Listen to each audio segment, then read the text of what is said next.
केली, ही सृष्टी कशी निर्माण झालेली आहे तो कथाभाग आपण कालच्या सत्रामध्ये श्रवण केलेला आहे। ध्रुव बाळाची कथा आपण श्रवण केली।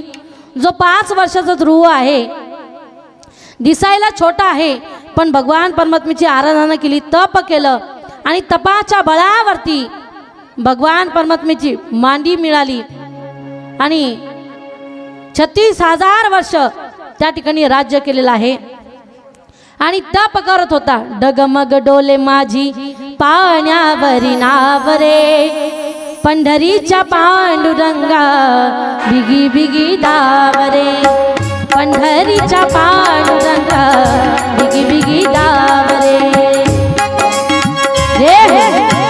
ताई ताई महिला मंडळ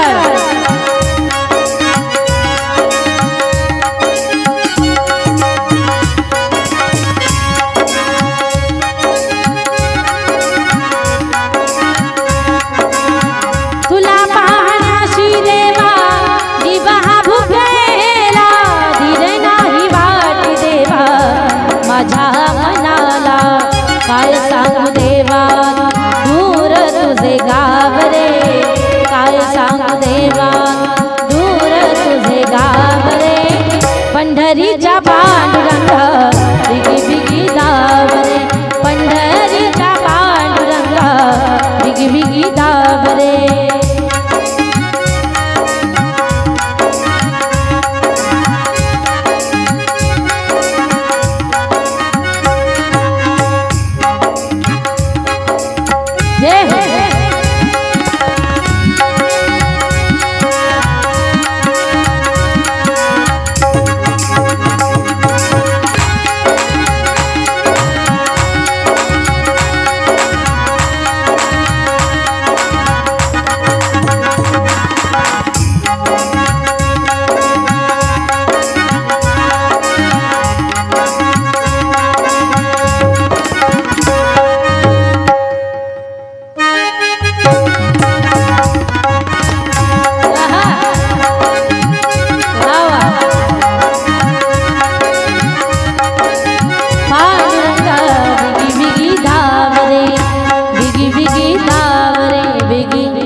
तो ध्रुव नामस्मरण करतोय।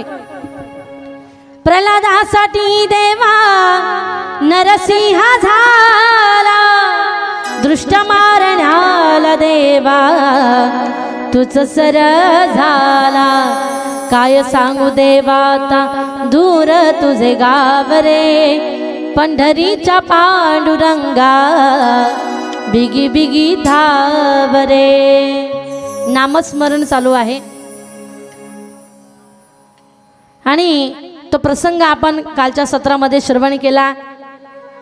त्याच वंशामध्ये प्रियवत नावाचा राजा आहे, त्याचं नावच सुंदर आहे, प्रिय व्रत। ज्याला व्रत करायला आवडतं, ज्याला व्रत करायला प्रिय आहे, त्याचं नाव काय? प्रिय। कारण पूर्वीच्या काळामध्ये नावं सुद्धा फार सुंदर ठेवत होते, आताच्या प्रमाणे नावं नाही। आता काही पण नावं निघाले, गुड्डी, बंटी, पप्प्या, बाळू। नावं ठेवायचे महिला मंडळ, लेकरांच्या आवश्यक नावं ठेवा की नाव घेतल्याबरोबर त्यांच्या नावामध्ये आपला सुद्धा उद्धार झाला पाहिजे, असे नावं ठेवले पाहिजे। किती नाव आहे बरं? विठ्ठल, श्याम, गोविंद, कन्हैया, कृष्ण, कान्हा, मुरारी, मुकुंद, परमेश्वर, किती सुंदर सुंदर नाव आहे। पण आजकाल अशी नावं ठेवत नाही। मुलगी झाली तर किती सुंदर नाव असतात, रुक्मिणी, राधा, गोपी, यशोदा, मीरा, सखू, कानोपात्रा, किती सुंदर नाव आहे। पण मुलीची अशी नावं ठेवत नाही लोक। एका आजीबाईनं तिच्या नातीचं नाव ठेवलं होतं पप्पी। काय नाव होतं? नातीचं नाव काय होतं? पप्पी। आजीबाई, ती आजीबाई आपल्या नातीला घेऊन बाजारला गेली। बाजारला महिला मंडळ चपला आपल्या धर्ममंडपाच्या बाहेर ठेवायच्या बरं का।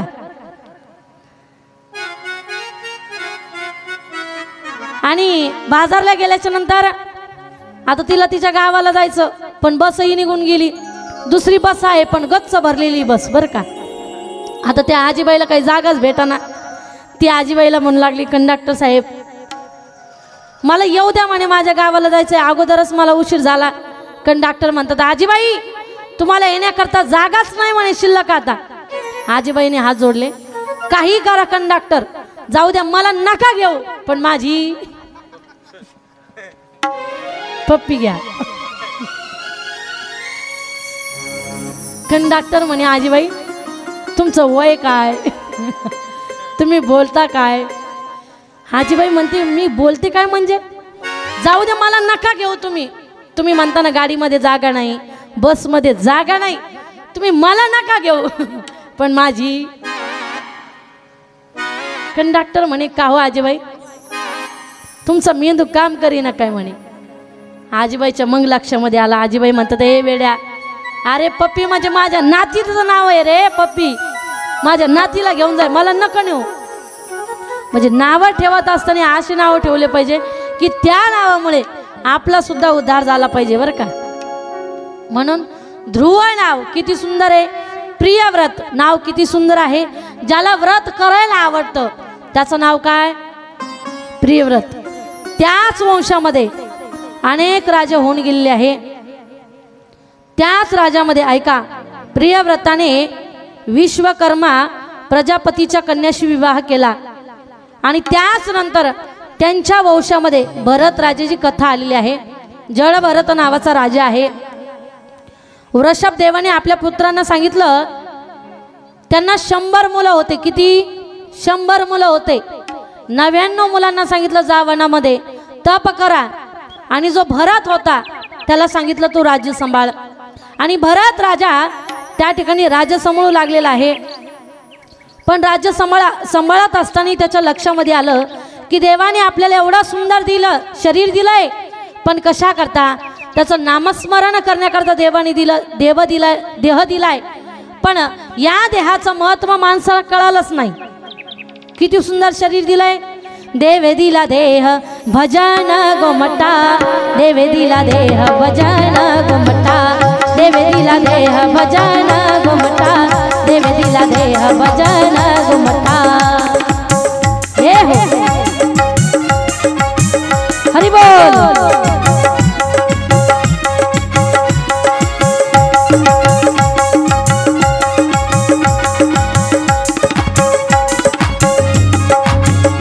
होया झाला फाटा बाधिकेचा, बाधिकेचा. हे हो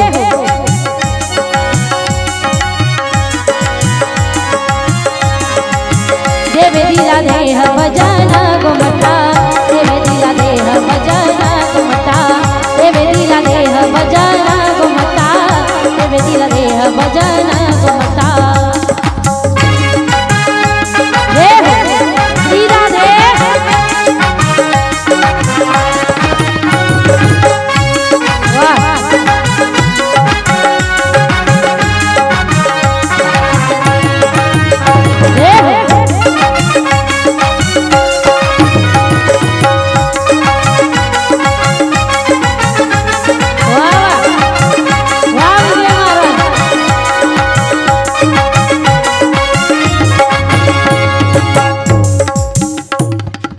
देवे दिला देह भजना गोमटा, तो या झाला फाटा बाधिकेचा.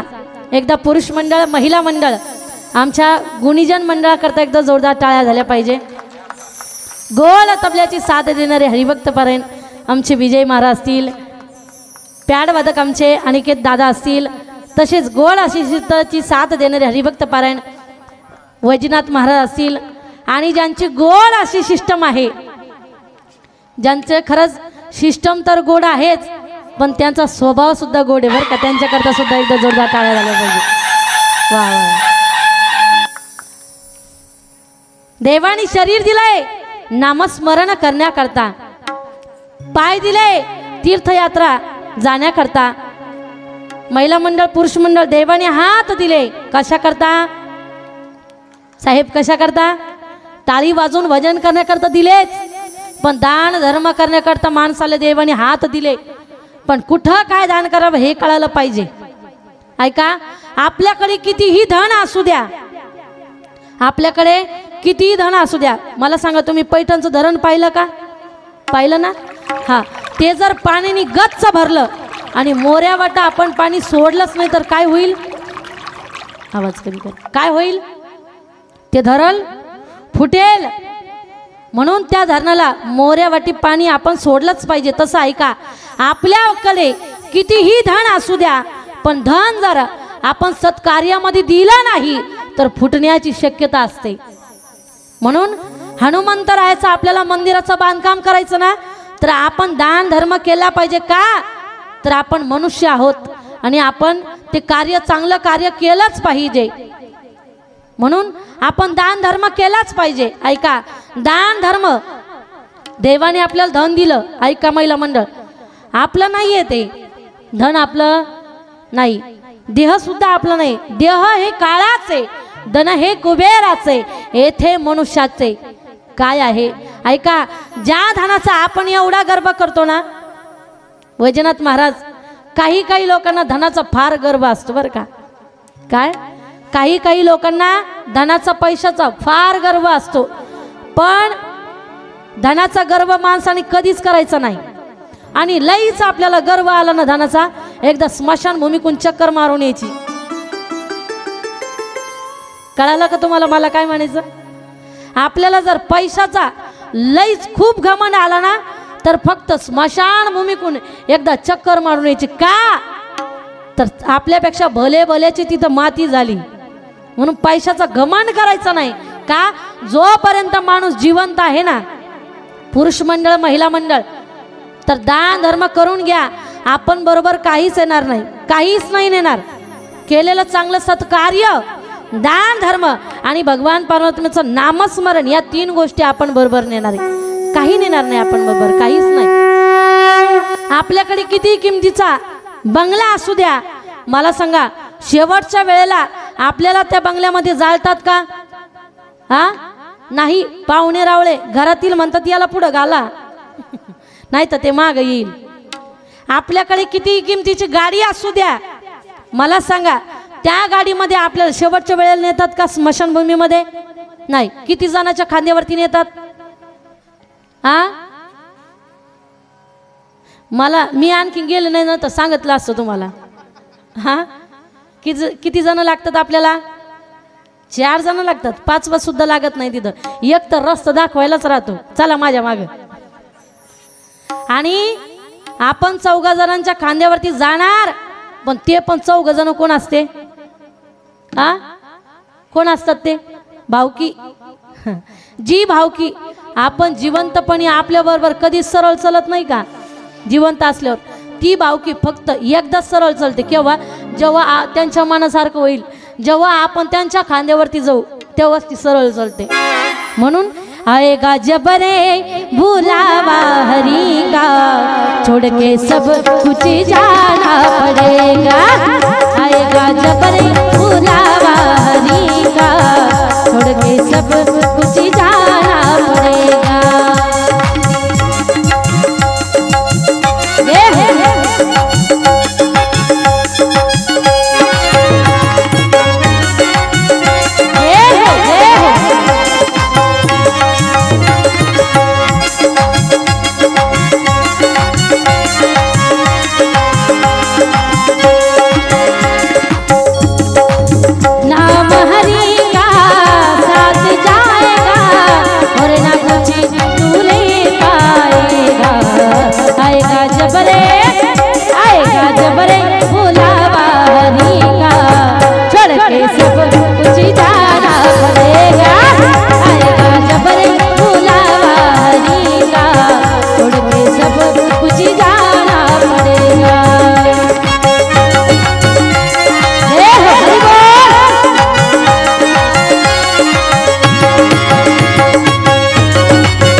नाम हरि का साथ जाएगा और ना कुछ तू ले पाएगा. आएगा जब रे बुलावा हरि का, छोड़ के सब कुछ जाना पडेगा, छोड़ के सब कुछ जाना पडेगा. सगळं सगळं ठेवून जायचं आपल्याला इथं. म्हणून या आपल्या रुई 36 मध्ये कमिटी मंडळाने जो निर्णय हातामध्ये घेतला, मंदिराचं बांधकाम करायचंय ना, म्हणून आपलं कर्तव्य आहे आपण त्यांच्या पाठीशी उभा राहिलं पाहिजे. मग तुम्ही म्हणताल ताई त्यांच्या पाठीमागे जाऊन उभं राहायचं का काय? तसं नाही, तसं नाही. आपला जो धनाचा साठा आहे आपल्याला त्याचं दान करायचंय आणि योग्य दान आपण केलंच पाहिजे. तुकोबाराय सुद्धा म्हणतात, जोडोनिया धन उत्तम व्यवहारे उदास विचारे वेच करी.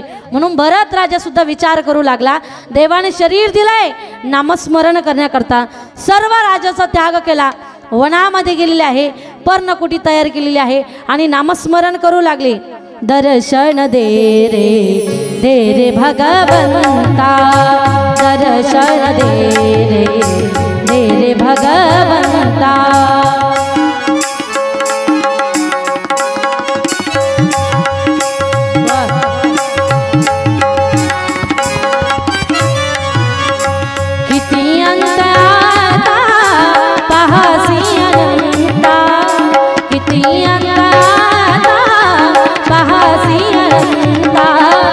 दर्शन दे रे भगवंता, दर्शन दे रे भगवंता, दर्शन दे रे भगवंता.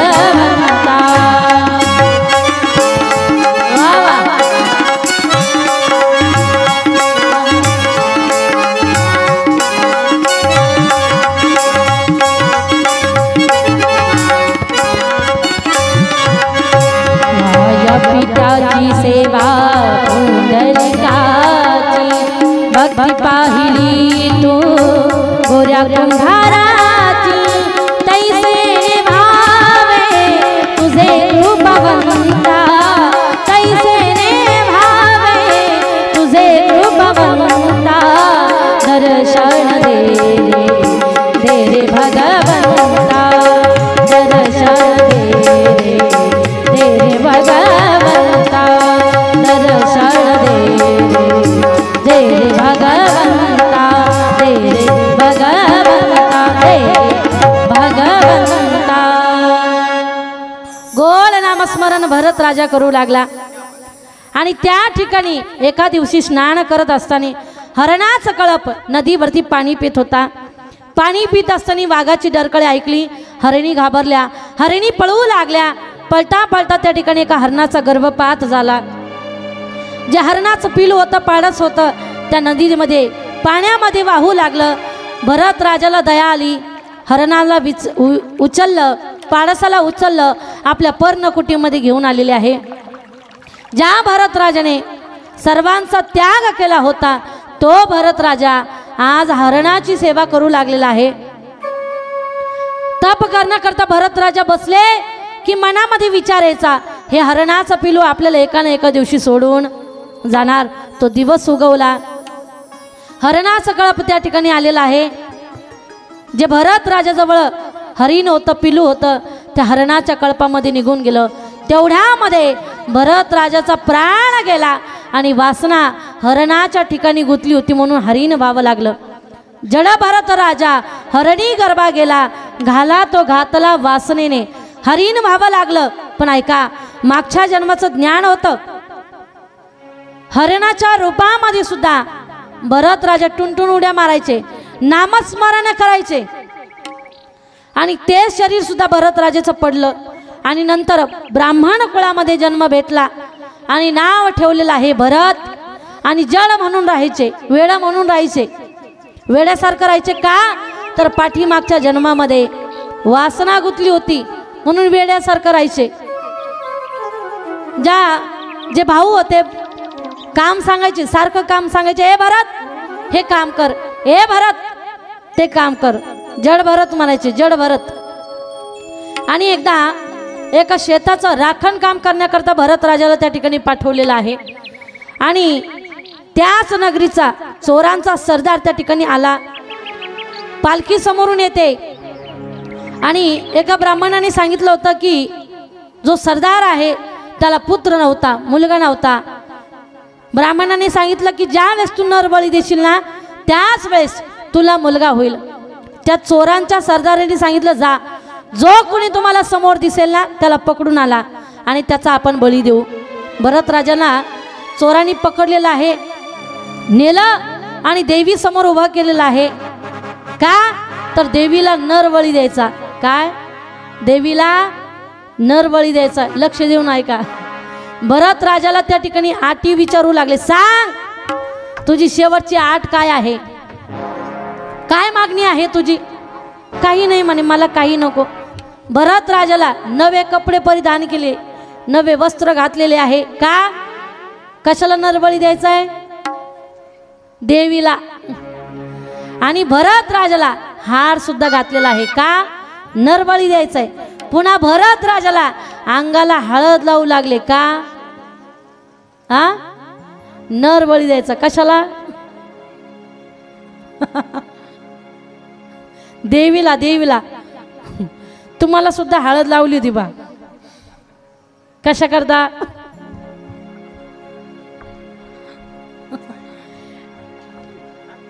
दिला का बळी तुमचा?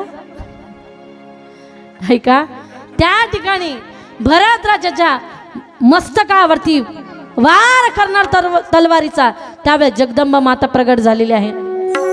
आई भवानी तुझ्या कृपेने आगाध महिमा तुझी मावळी वारी संकटाला. आई कृपा करी माझ्यावरी जगवी चोरात साडी. आई कृपा करी माझ्यावरी जगवी चोरात साडी. आज गोंधळाला गोंधळ मानला भवानी गोंधळाला गोंधळ मानला भवानी गोंधळाला.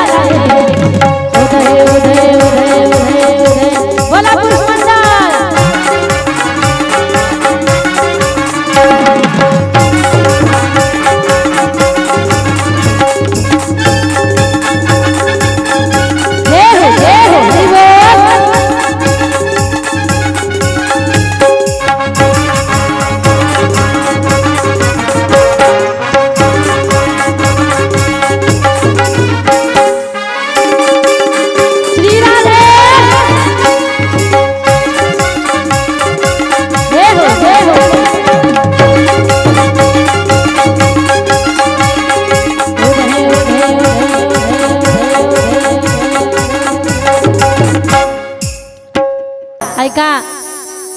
भक्ताला पाहून जगदंबा माता प्रगट झाली, दर्शन घेतलं.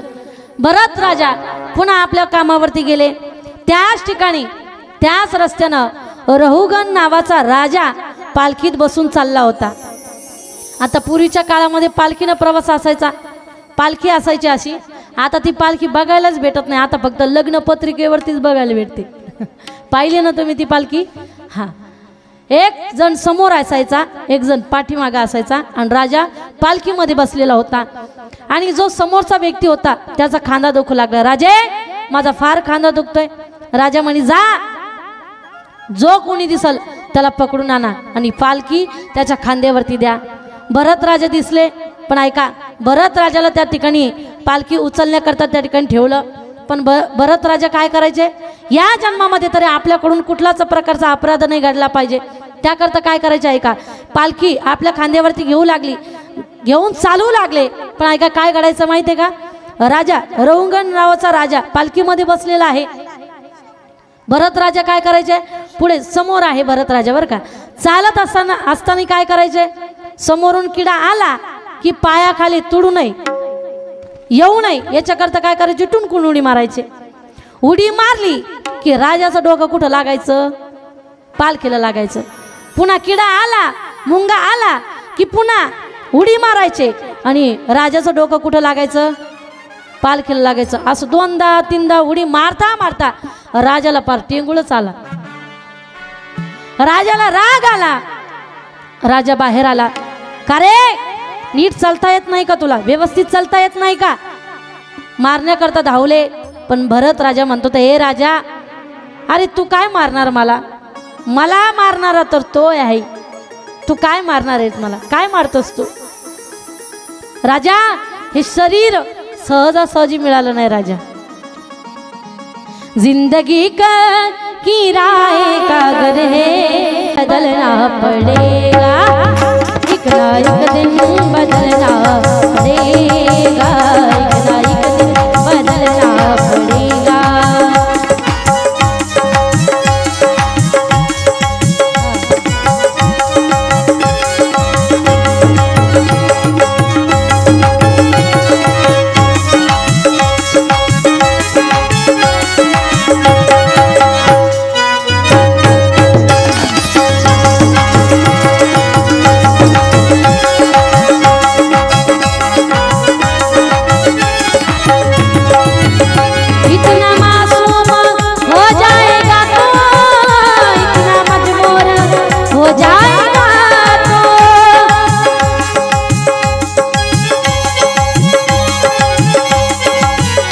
वक्त ऐसा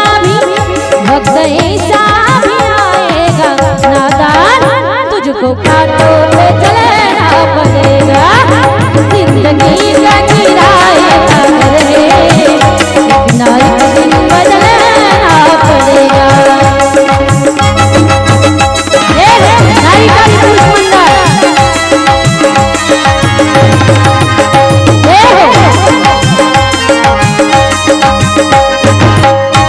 पुरुष मंडल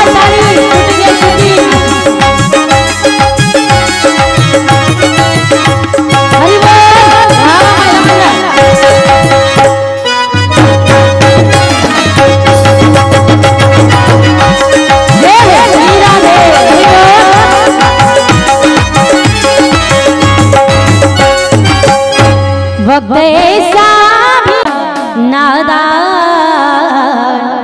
तुझको कांटों पे चलना पड़ेगा, तुझको कांटों पे चलना पड़ेगा. भरत राजा रहुगण राजाला ज्ञान देऊ लागले. ए राजा, तू काय मारतोस मला? शरीर मिळालंय राजा, पण सहजासहजी मिळालं नाही. देवाकडून आपण उसणं आणलंय. उसणं पुरुष मंडळ, एखाद्या आपलं महत्त्वाचं काम आहे, आपण शहरामध्ये एखादी रूम भाड्यानं केली, किरायानं केली, मला सांगा त्या रूमला आपण कितीही किमतीचा कलर दिला, ती रूम ते घर आपलं होणार आहे का? नाही. तसं हे शरीर आपण देवाकडून उसणं आणलंय, भाड्यानं आणलंय. महिला मंडळ, अचानक आपल्या घरी माहेरचे पाहुणे मंडळ आले, त्यांना आपल्याला स्वयंपाक बनवायचा. डब्यामध्ये पाहिलं आपण गव्हाचं पीठही संपलं. शेजारणीकडं पळत पातीला घेऊन आपण पळत गेलो. गव्हाचं पीठ आपण उसणं आणलं. महिला मंडळ, ते आणलेला पीठ आपण परत नाही दिलं तरी ते चालन म्हणतात. म्हणजे भांडणच करायचे का आता? द्यावाच लागेल. तसं देवाकडून हे शरीर आपण उसणं आणलंय, देवाला परत द्यायचंय, परत द्यायचंय. म्हणून राजा, तू काय मारतोस मला? मला मारणार तर तोय, जगाचा मालक आहे. तू तो काया नगर का सौदागर, तुझे अपने वतन में जाना है. तू तो काया नगर का सौदागर. ज्ञान देतात, शुकाचार्य महात्मे कथा सांगतात. पण ऐका ना, परीक्षिती राजा म्हणतो, का हो तुमचा देवा असा कसा आहे? दृष्टाला मारतो आणि भक्ताला तारतो, फक्त भक्तावरतीच प्रेम करतो, असं का? शुकाचार्य म्हणतात, अरे ज्यानं फक्त पापच केलं त्याला सुद्धा तारणारा माझा भगवान परमात्मा आहे. पुढे कथा सांगतात आजमेळची. ब्राह्मण कुळामध्ये जन्माला आलेला आहे, पण वेश्यागमन करतो. वेश्याबरोबर त्याचा विवाह झालेला आहे. आणि एकदा काही वारकरी मंडळी गावामध्ये आले आणि वारकरी मंडळाचं नामस्मरण चालू आहे. ज्ञानोबा माऊली तुकाराम, ज्ञानोबा माऊली तुकाराम, ज्ञानोबा माऊली तुकाराम, ज्ञानोबा माऊली तुकाराम.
एकदा बाबा करता जोरदार टाळ्या वाजवा बरं. का माहिती आहे का, बाबा जीवनभर संसारात लई नाचले, पण सुख मिळालं का बाबा? नाही. आता त्यांना इथं परमार्थामध्ये आनंद वाटतो, सुख मिळतं म्हणून इथं नाचतात ते. मला असं वाटतं तुम्हाला सुद्धा म्हातारपणाला असा पश्चाताप नाही आला पाहिजे संसाराचा, म्हणून तुम्ही सुद्धा उठून नाचलं पाहिजे, आनंद घेतला पाहिजे. हे ज्ञान माणसाला नाहीये चांगलं आणि वाईट, ही माणसाला जोपर्यंत कळत नाही ना, ते तिला आहे चंदन लावलेलं आहे आणि सगळ्यांचं नामस्मरण चालू आहे. कोण आहे? जवळ आलं, कोण आहात तुम्ही? पटकन इथून पसारा उचला म्हणे तुमचा. काय म्हणे? काय म्हणे? पसारा. म्हणजे आज कलियुगामध्ये सुद्धा काही काही लोक डॉक्टर साहेब असे आहेत, म्हणजे या सगळ्या गोष्टीला काय म्हणतात माहिती ते? पसारा. राडा उचला तुमचा, राडा. संसाराला राडा नाही म्हणत ते. सत्यताई तुम्ही हसण्यावरती घेता, खरं ये. आजमेळ म्हणतो तुमचा जो पसारा आहे ना तो उचलून घ्या म्हणे, पटकन निघून जा. संत म्हणतात आम्ही जाण्याकरता तयार आहोत, पण आम्हाला एक वचन दे. तुला 6 मुलं आहेत, जो 7वा मुलगा होईल त्याचं नाव फक्त तू नारायण ठेव. हो म्हणे, नाव ठेवतो म्हणे. जा निघा तुम्ही इथून. वारकरी मंडळी निघून गेले. कर्मधर्म संयोगाने मुलगा झाला, त्याचं नाव ठेवलं नारायण. आता सगळ्यात छोटा मुलगा आवडीने नाव आवाज द्यायचे, हे नारायणा धाव, हे नारायणा बस, हे नारायणा जेव. का? सगळ्यात लाडका मुलगा होता. आता आजामेळा एका दिवशी यम दूध घेण्याकरता आले. यमाला पाहिल्याबरोबर मुलाला आवाज येऊ लागला, हे नारायणा नारायणा नारायणा नारायणा नारायणा. आवाज येऊ लागला. ऐका, नामस्मरण करतोय. खरं तर मुलाला आवाज येत होता, पण देवाने आवाज ऐकला. भगवंताचे दूत आले, आधी आजामेळला आपल्या बरोबर घेऊन गेले. का? कुणाला आवाज दिला होता? मुलाला आवाज दिला होता, पण देवाची प्राप्ती झाली. म्हणून मुलांचं नाव ठेवत असताना चांगले नाव ठेवा, चांगले नाव ठेवा.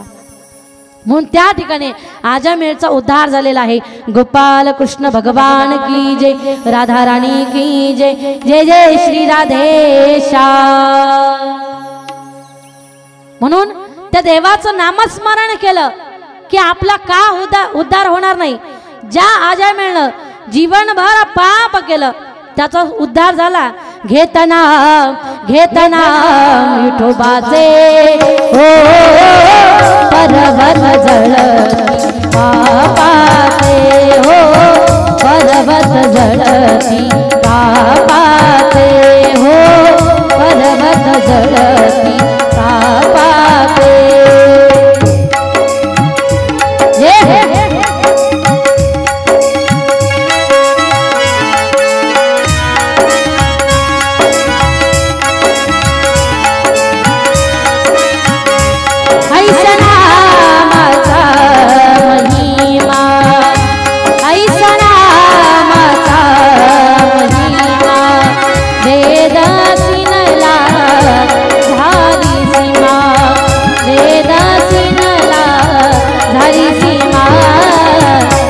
घेतना घेतना विठोबाचे हो हो हो हो पर्वत जळती पापाचे, हो पर्वत जळती पापाचे.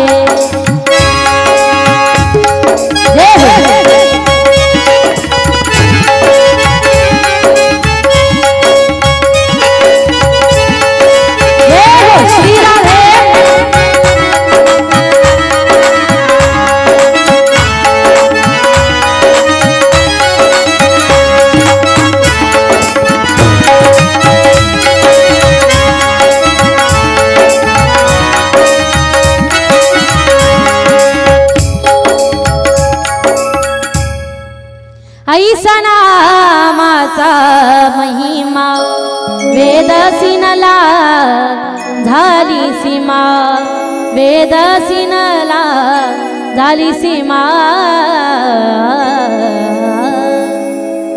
घेत नाम विठोबाचे पर्वत जळती पापाचे. मला सांगा, तुमच्या तिकडं ज्वारीचं पीक आहे का? ज्वारीचं आहे ना? ज्वारीचे पेंड्या पाहिल्या का पेंड्या? हां, मला सांगा त्या पेंड्याची आपल्याला ओळही तयार करण्याकरता किती दिवस लागतात? ज्वारी स्वंगायची, कंस काढायचे, ज्या पेंड्या आहेत ते एक एक एक एक आपल्याला झाडं तयार करायचे आणि तिची वळही तयार करायची. मला सांगा त्याला किती दिवस लागतील? बोला ना, झोपले का काय? किती दिवस लागतील? हा अगं बाई येणे तर लई जास्त घेतलं बाई. ते म्हणते 1 महिना. आपल्याला 5 किंवा 6 दिवस धरून घ्या, है की नाही? मला सांगा महिला मंडळ पुरुष मंडळ, त्या वळीला पेटण्याकरता जाळण्याकरता काळेस पेटीच्या किती काड्या लागतील? हा, 1 काडी खूप झाली, है की नाही? मग आपल्या जन्माचं किती जन्माचं पाप असू द्या, त्या देवाचं एक नामस्मरण जर घेतलं ना तर सर्व पाप नष्ट होतं, सर्व पाप नष्ट होतं. मला तर वाटतं आपल्या जीवनाचं सार्थक फक्त नामस्मरण घेण्यामध्ये आहे आणि दान धर्म करण्यामध्ये आहे. आपलं धन आहे, पण दान धर्म कुठं करावं हे कळायला पाहिजे. आपल्याला हनुमंतरायाच्या मंदिराचं उद्धार करायचं आहे, मंदिराचं बांधकाम करायचं, आपण दान धर्म केला पाहिजे का? त्याच्यामध्ये आपल्या जीवनाचं सार्थक आहे. मला असं वाटतं ऐका, जेवणामध्ये जर मीठ नसेल तर जेवण बेकार आहे. मला सांगा पुरुष मंडळ, आपण जेवणाकरता बसलो आणि जेवणामध्ये जर मीठच नसेल तर चालेल का? महिला मंडळ जमल का? तुम्ही तर लई मार खातात. हा, जमणारच नाही. जेवणामध्ये जर मीठ नसेल तर जमणार नाही. जेवणामध्ये मीठ नसेल तर जेवण बेकार आहे. मंदिरामध्ये देवाची मूर्त नसेल तर मंदिर बेकार आहे. हॉस्पिटलमध्ये जर डॉक्टर नसेल तर हॉस्पिटल बेकार आहे. या जीवनामध्ये दान धर्मच नसेल तर जीवन बेकार आहे, जीवन बेकार आहे. म्हणून धन कितीही असू द्या, पण धनाला दान धर्माकडे आपण वळलं पाहिजे. म्हणून त्या ठिकाणी नामस्मरण जीवनामध्ये घडलं पाहिजे. काय गवळणीने आज कलियुगामध्ये काय नामस्मरण चालू आहे? सासो की माला पे सिमरू में, सासो की माला पे सिमरू में शिव का नाम, हरि बोल.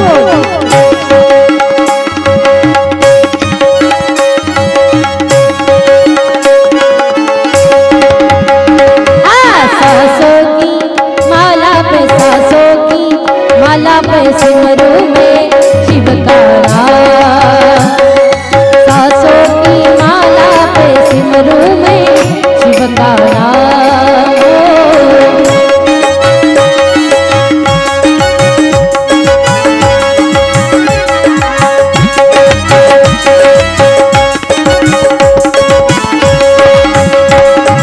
अपने मन के में जानो और जानो शिव का नाम, अपने मन की में जानो और जानो शिव का नाम. सासों की माला पे, सासों की माला पे, सासों की माला पे सिमरू में शिव का नाम, सासों की माला पे सिमरू में शिव का नाम.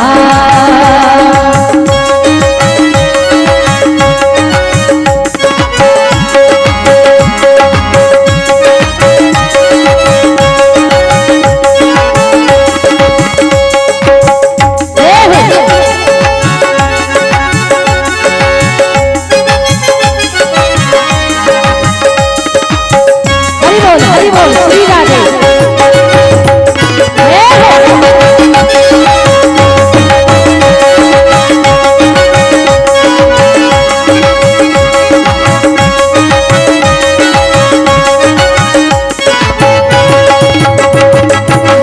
शिव की रंग में ऐसी डूबी बन गई मैं वही रो, बन गई मैं वही रो.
की मैं जानू और जानू शिव का नाम, सासों की माला पे सिमरू में शिव का नाम, सासों की माला पे सिमरू में कृष्ण का नाम, शिव का नाम, कृष्ण का नाम। आणि त्याच्याच पोटी हिरण्यकश्यपूचा पोटी प्रल्हादाचा जन्म झालेला आहे। कायाधू नावाची पत्नी आहे। हिरण्यकश्यपू सांगू लागला, ए कायाधू, मी वनामध्ये चाललो, जंगलामध्ये चाललो, मला तप करायचं, महिनाभर काय मी घरी येणार नाही। ठीक आहे, जा। वनामध्ये गेल्याच्या नंतर तप करू लागला, पण तप करत असताना घडलं असं, एक पोपट यायचा आणि नारायणाचं भजन करायचा, नारायण। बाबा बसून राहा, पाठीमागच्याला दिसत नाही बरं का।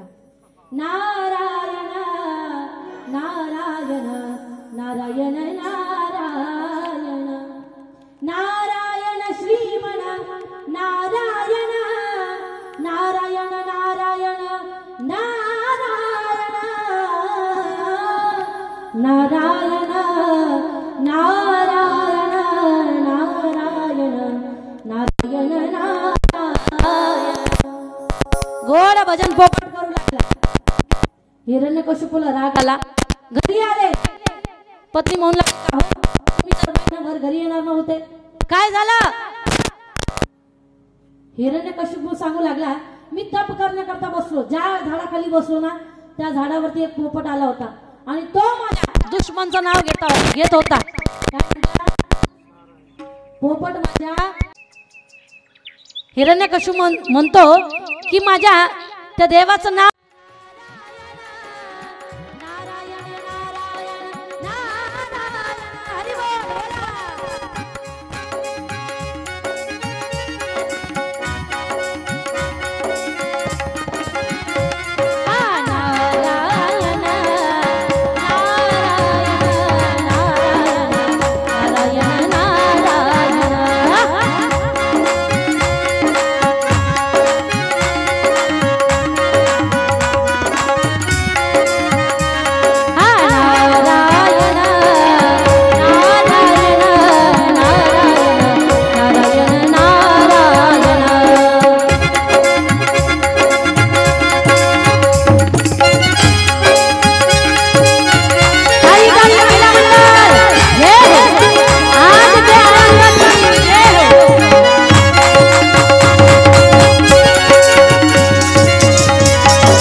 हिरण्यकश्यप आणि दैत्यांच्या शाळेमध्ये एकच शिकवलं जायचं। दैत्यांची शाळेमध्ये तिथं झोळा एवढं शिकवलं जायचं का? दैत्यांची शाळा आहे। पण भक्त प्रल्हाद ऐकत नव्हते, भजन करायचे। आणि भक्त प्रल्हाद ऐका महिला मंडळ पुरुष मंडळ भजन करू लागले, नाचू लागले। असं करता करता जे शाळेमध्ये मुलं होते ना, एका मुलाने भक्त प्रल्हादाला हात लावला, जसं विजेचा करंट बसावा तसं भजनाचा करंट लागला आणि सगळे शाळेतील मुलं भजन करू लागले, नारायणा नारायणा, सगळे मुलं नाचू लागले। आता जे शिक्षक होते ते म्हणे आता काही खरं नाही, सगळे शाळाच भजन करू लागले म्हणे, ते पण त्या देवाची। हिरण्यकश्यपूला कळलं की मुलगा भजन करतोय, आपल्याला मारल्याशिवाय राहणार नाही म्हणे। आता प्रल्हादाला सांगण्याकरता गेले, शांत करण्याकरता गेले, हात लावल्याबरोबर त्यांनाही भजनाचा करंट लागला। दैत्य असून सुद्धा त्यांना भजनाचा करंट लागला। मी काय बोलते कळतं का तुम्हाला? ते दैत्य असून सुद्धा, राक्षस असून सुद्धा भजनाचा करंट लागला। पण तुम्हाला काही करंट लागला म्हणजे तुम्ही दैत्यांच्या पुढचे का? नाही ना। आता सगळ्यांनी वरती टाळी आणि मुखाने नाम, बर का?